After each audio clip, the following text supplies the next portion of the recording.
Amen. Good morning, everybody. Welcome to our worship gathering on a beautiful holiday weekend. Would love to have you find a Bible.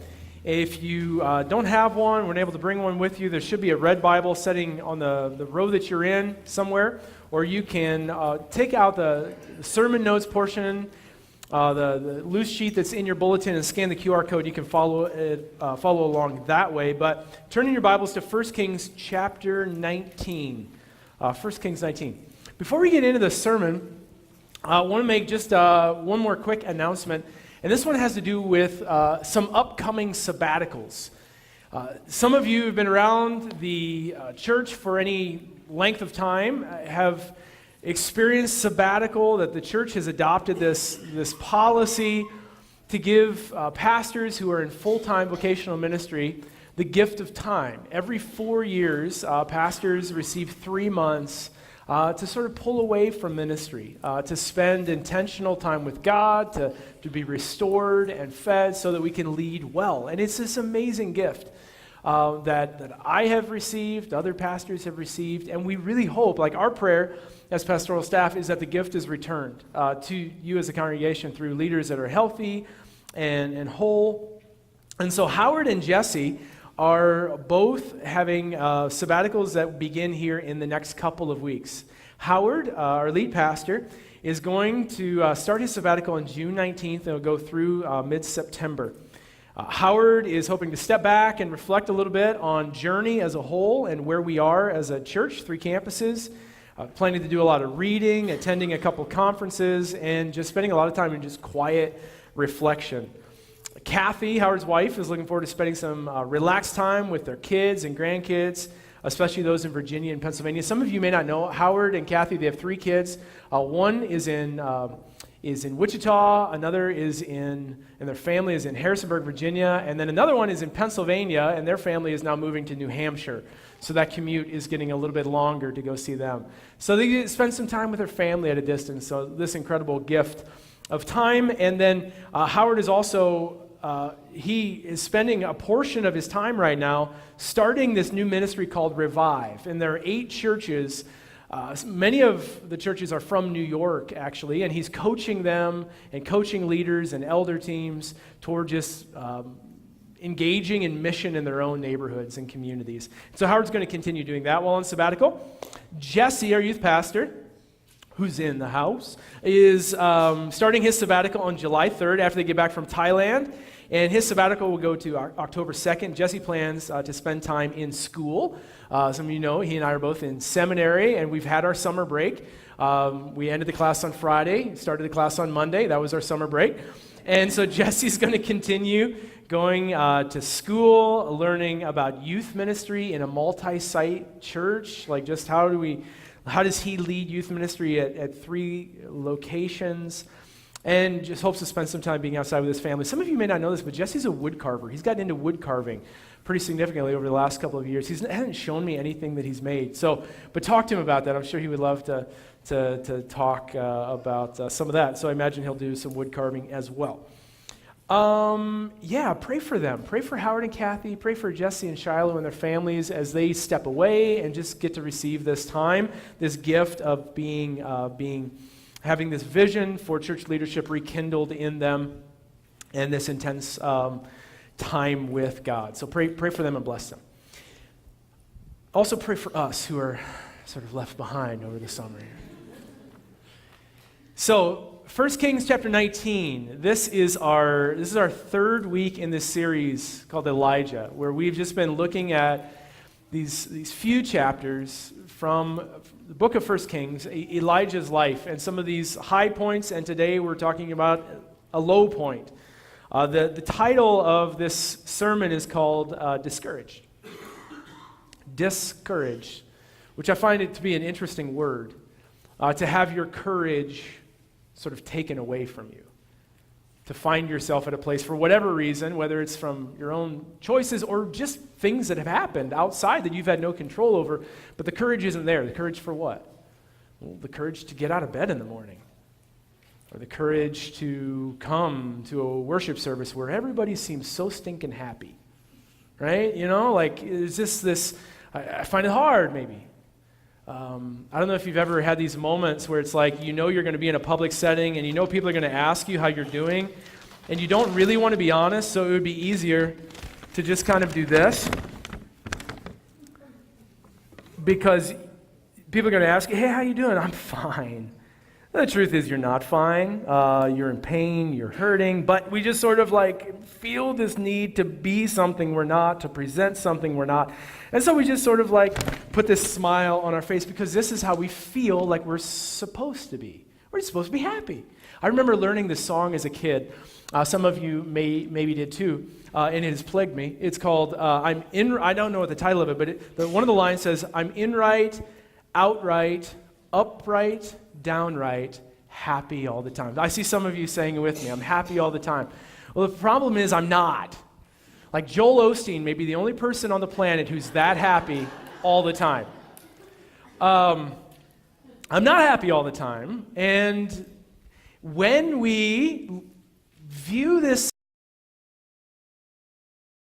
sort of view life with God from the perspective that if I'm really sort of in a good place with Jesus and my relationship with God, I'm going to be happy all the time. But what happens when I'm not happy? Well, then something's wrong. I feel like, well, maybe there's something wrong with faith, with Jesus, with this whole thing. Or maybe more close to home, we start to feel like something's wrong with me. I'm broken.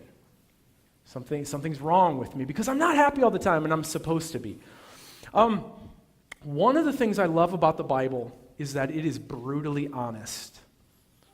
The details of people who just crater hard. It's not edited out. It's not whitewashed. The Bible is not a story of incessantly happy people. Does that make anybody else feel good?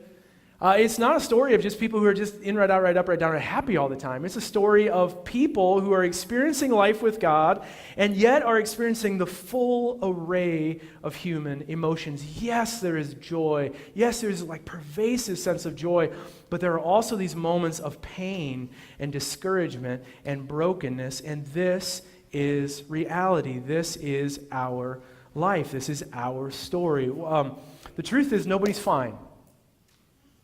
Nobody's fine. Like, we come to church, right, and we say, like, hey, how you doing? I'm fine. You can just start saying, no, you're not. You're not fine. Maybe don't, but... the Avett Brothers, the song, True Sadness, is a line from the song that, has just sort of been looping in my brain for the past few months. And it says this, I still wake up shaken by dreams. I hate to say it, but the way it seems is that no one is fine. No one's fine. Take the time, peel a few layers, and you will find true sadness. True sadness. If you're here this morning and you are in a season of discouragement, or it's hard to get here today, you're not alone. Like, you are not alone. You're among friends. And you're not the only one in this room who's experiencing that same thing. And you're not just not alone in this context, but you're not alone in this context either. Because there have been many, many faithful men and women of God who have felt these similar things, who have gone through seasons of discouragement. And Elijah is one of them. As we continue the story, picking up from last week, I wanted to say this. I'm going to go back to this. Because sometimes you think like pastors are somehow different, or somehow like, well, pastors should be beyond discouragement and beyond depression and beyond all of those things, anxiety and worry. Barna, the Barna Research Group, did a somewhat recent survey. And they surveyed pastors, church leaders, and here's what they found. 80% of pastors feel unqualified and discouraged in their roles. 8 out of 10. Pastors feel unqualified and discouraged in their roles. 50% would leave if they could find another job. The problem is we're just not good at much else, so we just stick it out. 70% constantly fight depression. And 80% will leave the ministry within the first 5 years of graduating from seminary. 80%. So pastors are not different. We're not somehow beyond this stuff. On my last sabbatical, I spent a significant amount of time just in counseling, just talking to a counselor, processing this stuff, processing lies that I have started to believe about my role and about what's sort of in my hands and all of that. And I needed somebody from outside to sort of help pry some of that away and pry some of these behaviors that I had sort of taken on, to pry some of those away and help me see truth in that. If you're in a place like where you need somebody like that to help you unpack those things, there is no shame in that. That is, God has gifted people to walk with us through those seasons of pain and discouragement. So Elijah, the dude just, he bottoms out. And part of the reason is because he made a decision at the end of 1 Kings 18. If you remember the story we talked about last week, he's up on the mountaintop and he sets up this massive challenge between himself as the lone prophet of God and 450 prophets of Baal and 450 prophets of Asherah. And he says, get all of Israel, get all the people, go up onto Mount Carmel, and we're going to have this showdown.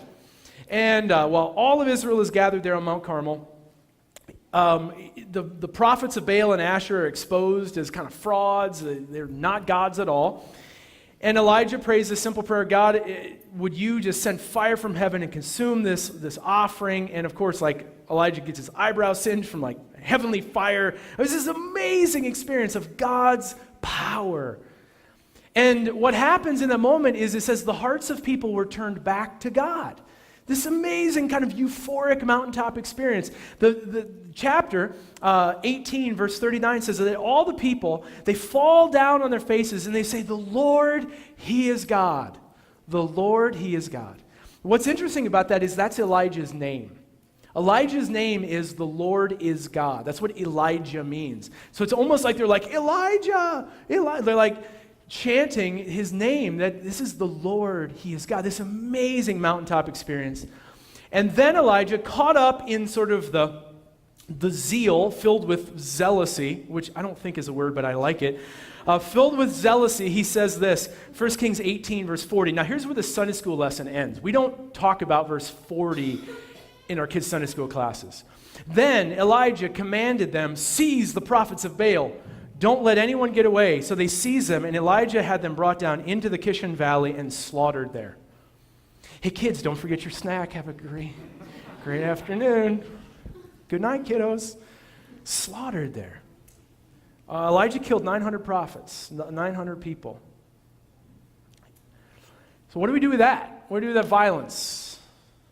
I want to take just sort of a slight sidestep because I think it's important. I wanted to get to it last week, but we didn't.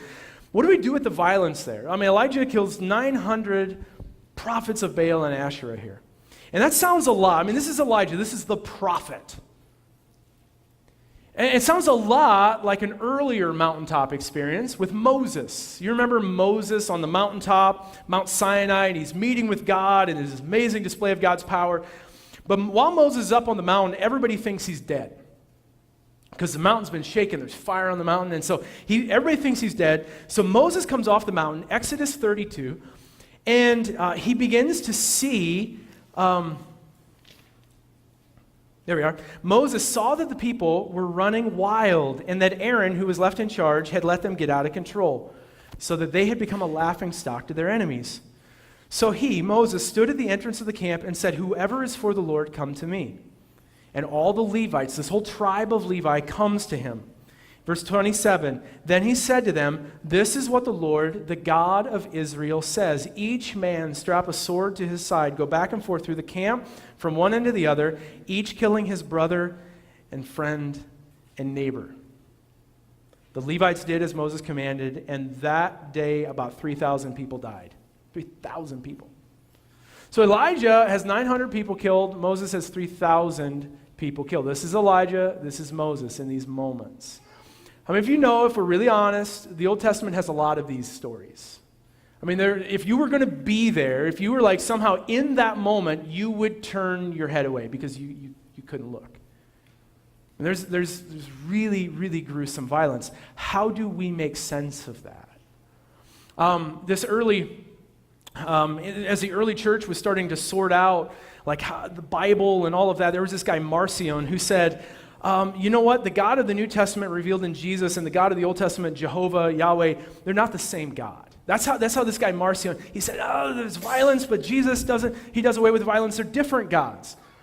Now, the early church thankfully said, no, that is not true. They rejected Marcion's idea as heresy. But the church has been sorting this out. How do we make sense of this stuff in the Old Testament and God revealed in Jesus? Because as disciples of Jesus, we follow Jesus. As disciples of Jesus, you and I here today, when we read the Bible, we study the Bible, we learn from the Bible, we hear God's voice speaking to us through the Bible, and we follow Jesus. Let's just want to unpack this just a little bit further. Take a look at Matthew chapter 17, verses 1 to 5. Because Jesus actually, this text in Matthew 17 helps us tremendously in this. And so we have the Mount Sinai, 3,000 people die. Mount Carmel, where 900 people die. And Jesus now takes his disciples in Matthew 17 to a third mountain. It's called the Mountain of Transfiguration. Matthew 17, starting in verse 1. It says, after 6 days, Jesus took with him 3 of the disciples, Peter, James, and John. They had a little sailboat, but not in this story. And then he led them up on the high mountain by themselves. So we have this third mountain. Okay? Verse 2, and there he was transfigured before them. What does that mean? Well, it means all of a sudden, Peter, James, and John, they had been walking with this man, Jesus, who's got flesh and blood and hair, and it was just a man. And now he's up on this mountaintop, and all of a sudden, the lenses are sort of changed on the way they see him, and they see him as God's very presence. They see him, Hebrews says that Jesus is the radiance of God's glory. He's the shininess of God's shininess. And all of a sudden, that's what they see. This isn't just Jesus. This is the very presence of God. He was transfigured, glorified before them. And his face shone like the sun, and his clothes became as white as light. Verse 3, and just then there appeared before them who? Moses and Elijah. Moses and Elijah talking with Jesus. Now Peter, verse 4, says, Lord, it is good for us to be here. Yeah, Peter, you think this is sort of like the understatement of the year. Jesus is glorified in front of you. 2 dead guys, Moses and Elijah, are standing there talking to him, and you think, this is good for us to be here. I love that. But then here's what Peter says, if you wish, I'll build 3 shelters. I'll build one for Moses and one for Elijah and one for you, Jesus. I'll build 3 shelters and we'll just sort of camp out up here on the mountain. 3 shelters, one for each of you. What Peter is saying here is Moses represented the law, the Old Testament law, Genesis, Exodus, Leviticus, Numbers, Deuteronomy, these first 5 books of the Bible. Moses was the lawgiver. Right? So Moses representing the law, Elijah representing the prophets, God speaking through the people of old in the Old Testament, representing the prophets. And then there's Jesus, who's God's very word, the inerrant word of God in flesh, in Jesus. And Moses, Peter looks at him and says, let's just build 3 shelters. Let's give you all equal weight. I mean, it's Moses and Elijah, the law and the prophets, and now you, Jesus. Let's just build a shelter for all of you. And God corrects him. God actually descends sort of in this cloud, and there's a voice that comes out of the cloud that says, this is my son, whom I love. With him I am well pleased. Listen to him. Listen to him. You see, the Bible, the law, the prophets, the Old Testament, its purpose is to point us to Jesus. The Bible is like this signpost that points us to Jesus. And so we read, we study the Bible, even these passages where it's sort of difficult to sort of understand why this happened or how this happened. But what we learn is that Jesus is the clearest revelation of God. God has always looked like Jesus. We just haven't always understood it. Jesus is the clearest picture of God. And so when it comes to these issues of some people say like, hey, I follow the Bible. I just follow the Bible. Well, which parts do you follow? Because you haven't greeted anybody with a holy kiss as far as I know today, right? Like, that hasn't happened. If there is, we have some problems. Let's talk about that. Which parts of the Bible do you follow? Do you follow Exodus 32, like we just sort of will kill 3,000 people if they step out of line, or 1 Kings 19, slaughter these false prophets, or do you follow Jesus? As disciples of Jesus, as Christians, we follow Jesus. We learn from, we study the Bible, and we follow Jesus. And this is exactly what Jesus says in John chapter 5, verse 39 and 40. He says this throughout his ministry, but it is maybe the clearest place. He says, you study the scriptures diligently. You study the Old Testament, the law and the prophets diligently because you think that in them you have eternal life. But these are the very scriptures that testify about me. They point to me. And yet you refuse to come to me to have life. Life is found in Jesus, and we follow him. Does that make sense? Okay, we're going to step back into the sermon now. You're like, that wasn't part of the sermon? What are we doing here? 1 Kings 19, Elijah is in the tank. Why? Because he made this decision to kill the prophets of Baal, and Jezebel, the wicked queen of Israel, is furious about it. And so she says, she's really angry, and she says, may the gods deal with me, be it ever so severely, which is kind of this oath. May the gods deal with me, be it ever so severely, if I don't make your life like one of theirs by this time tomorrow. I'm going to kill you. That's what Jezebel says. And what does Elijah do? He says, no, I just saw God come down with fire from the mountain. I'm not scared of you. It's not what he says. Elijah is terrified, and he runs for his life. He runs for his life. It says he takes off, and when he came to Beersheba in Judah, he left his servant there. So Elijah has this companion, this friend, this servant, and as he's running for his life, he's headed toward the desert, and he comes to his town Beersheba, and he says, you know what, I just need to be alone. Leaves his servant there in Beersheba and heads off into the wilderness.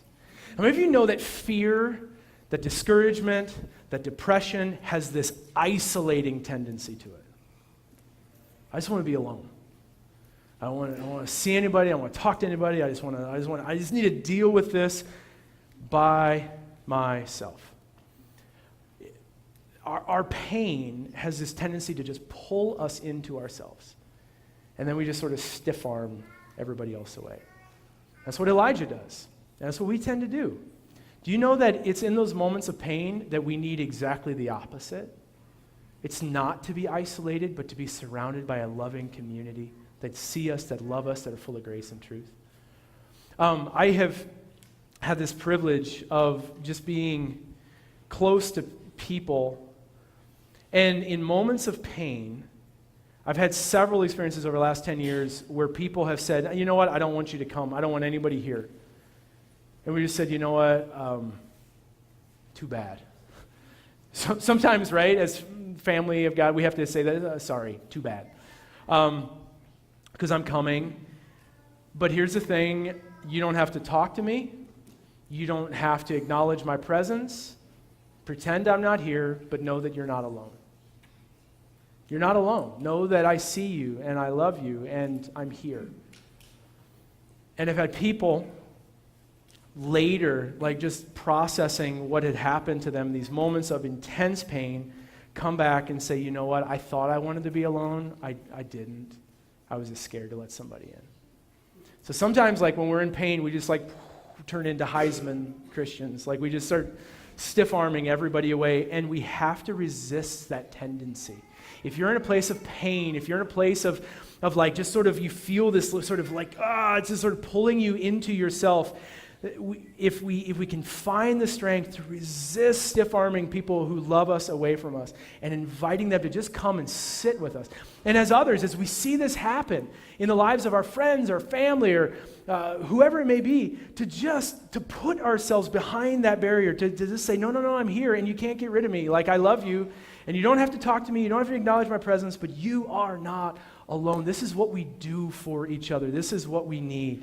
And this is what Elijah doesn't do. He drops his servant off and he runs into the desert, into the Negev desert. And he runs into the desert, and he's all alone, and he's just sort of spiraling out of control. And he finds this broom tree. This is a broom tree in the middle of the Negev. It's a really unimpressive tree, but they grow in the arid places like this. And he sits down under the broom tree, and he's just sort of like, he's tanking. and he prays that God would kill him. Like this is what he comes off the mountaintop, and the whiplash is so, in the contrast from the mountaintop experience to sitting under a broom tree in the desert thinking, God, just take my life, I just want to die. I mean, it's such a stark contrast, and yet it's the human story, isn't it? I mean, we have these mountaintop experiences, and it seems like in the next moment, we just like, life is horrible, and we can't make sense of it. This is what he prays. He says, I've had enough, Lord, take my life. I'm no better than my ancestors. This is an honest prayer. In Jonah chapter 4, verse 3, another prophet who prays the same prayer. Jonah chapter 4, verse 3 says, now, Lord, take away my life, for it's better for me to die than to live. Have you ever prayed that prayer? You're just like, God, I just don't want to go on. What does God do when we're just in that place of just absolute despair? Well, Elijah, he's laying under the broom tree and he falls asleep. He's exhausted. So he lays down and he falls asleep. And there's this beautiful scene where the angel of God comes to him. The angel of God comes to him and says, wakes him up and says, get up and eat. And Elijah looked around, and there by his head was bread baked over hot coals and a jar of water. And he ate and he drank, and what did he do? He fell asleep again. Now picture this in your minds, because like we can miss the humor of this. An angel wakes him up in the middle of the desert and feeds him bread and water, and he eats it like no big deal and rolls over like a dude on a Sunday afternoon and falls asleep again. No big deal. Like, I'm out. Falls asleep again. The angel comes back to him a second time and touched him and said, get up and eat, for this journey is too much for you. And Elijah gets up and he eats. Do you know, like, what would have happened if Elijah would have fallen asleep a second time? What do you think would have happened? The angel comes to him, gives him food, bread, gives him water, and Elijah would have fallen asleep again a second time. Do you know what I think would have happened? I think the angel would have come back a third time, and a fourth time, and a fifth time. I think God has the resources, and God is going to meet us in our exhaustion, in our brokenness, when we are spiraling sort of into ourselves. God just continues to come to us with his nourishing presence. God, I have a professor, Terry Brenzinger, who says this: God knows the difference between a short journey and a long journey. God knows the difference between a short journey and a long journey, and some of us have really short journeys. Some of us, the biggest problems we will face today is that our Wi-Fi is going to struggle to keep up, so we can't binge watch our favorite show on Netflix. And that's the biggest problem we're going to face today. That is a short journey, right? And yet, God has what we need. He may not fix your Wi-Fi, but God knows for those of us who that's the biggest problem we face, God is with us and will sustain us. But God also knows those of us who have really long journeys, who our life has been one long story of pain and brokenness, and these decisions and things just seem to keep falling out from underneath us. And God knows that the journey is too much for us. And God just keeps coming to us, saying, get up and eat. Get up and eat. Even while we're sleeping there. Our pain. 3 things. It's in your outline. And this I find so helpful. It's from Henry Cloud. Our discouragement, it wants to be 3 things to us, and we can't allow it to. It wants to be personal, pervasive, and permanent. And if we allow it to do it, it will just eat our lunch. Discouragement, it wants to be personal. It wants to say, I'm bad, I am broken, it's my fault. The reason everything has happened is because of me. Now, this doesn't mean we don't take ownership for our part of it. But when we start to believe the lie, not just that, here's the deal, I made some bad decisions, if that was the case or whatever, but we start to believe the lie that I am bad. I am all bad. Discouragement will do this to us. It will turn it personal. It will make everything sort of internal. And when it does, then the discouragement becomes pervasive. All of a sudden, the lens, this gray lens, starts clouding our eyes, and everything is all bad. Not only am I bad, everything is bad. The world is bad. My life is bad. It's all bad. And once it does that, it wants to become permanent. It's always going to be bad. It will never get better. And this is the death spiral. This is where Elijah was. And God just comes to him and calls him out of it, bringing him what he needs to give him strength to continue on. So God gives him, through the angel, gives him the bread, the water. Elijah, the second time, he gets up and he eats, and he starts on this journey 40 days into the desert until he comes to Mount Sinai. So he goes into Mount Sinai and he hides in a cave. He's hiding in a cave. And God then calls him out of the cave, says, Elijah, come out of the cave because I want to meet with you. I want to meet with you. And he says this, and then a great and powerful wind tore the mountain apart and shattered the rocks before the Lord, but the Lord wasn't in the wind. After the wind, there was an earthquake, but the Lord was not in the earthquake. And after the earthquake, there came a fire, but the Lord was not in the fire. And after the fire came a gentle whisper. Literally, it means the sound of silence, a gentle stillness. And then a voice came to him and said, "What are you doing here, Elijah?" Elijah replied, here's his story, right? Here's his it's my problem and everything is bad. I've been very zealous for the Lord Almighty, and the Israelites have rejected your covenant, and they've torn down your altars, and they put your prophets to death with a sword, and I'm the only one left, and now they're trying to kill me too. And we just sort of, And God says to him, go back the way you came. Go back the way you came. Maybe, again, we sort of find ourselves living in this cave of just sort of withdrawing, isolating, just sort of replaying the story of how bad we are, of how bad everything is, of how it's always going to be bad. And yet the voice of God is coming to us in this gentle whisper. That God is actually coming to meet with us, but we can't hear it. We can't hear it because of the noise, the chaos that's happening in our minds. And maybe sometimes we need others, like somebody to just come and sit with us to sort of represent God's presence, who can be there, who we can actually see and touch and hear their voice saying, you know what, you're going to be okay. I am with you. You are not alone. God, I am absolutely confident of this, that God sees you, that God knows you, and he knows your journey. He knows whether it's short or long, and God has what you need, and he's calling to you in the sound of silence, in the gentle whisper. Elijah, I think he was addicted like we get addicted to the big. It's the fire. It's the earthquakes. That's where God is. It's the wind, earth, wind, and fire. Not the 70s disco band. But I had this camp experience, or I had this conference experience, or I read this amazing book, and I had these great experiences, and then I cratered on the other side of them, because that's not sustainable. And while they may be good, and they may have a place in our life, and God meets us in those places, those kinds of huge experiences, we just can't recreate them all the time, and we will exhaust ourselves if we try it. And God wants to come to us in the gentle stillness, in these small places of silence, when we quiet ourselves and we receive the gift that God has for us. Would you be willing to just sort of get rid of this thing right here? To just say, you know what, I'm not going to wear this. I'm not going to pretend I'm fine. I'm not going to be happy all the time unless you're like Joel Osteen. That's okay then. If it's authentic, then do it. But I need to be honest, and I need to invite people in, and I need people who are going to walk with me. God, thank you that you just continue to come to us. You love us so much that even in our pain, even in our brokenness, our discouragement, God, you just continue to love us and give us what we need.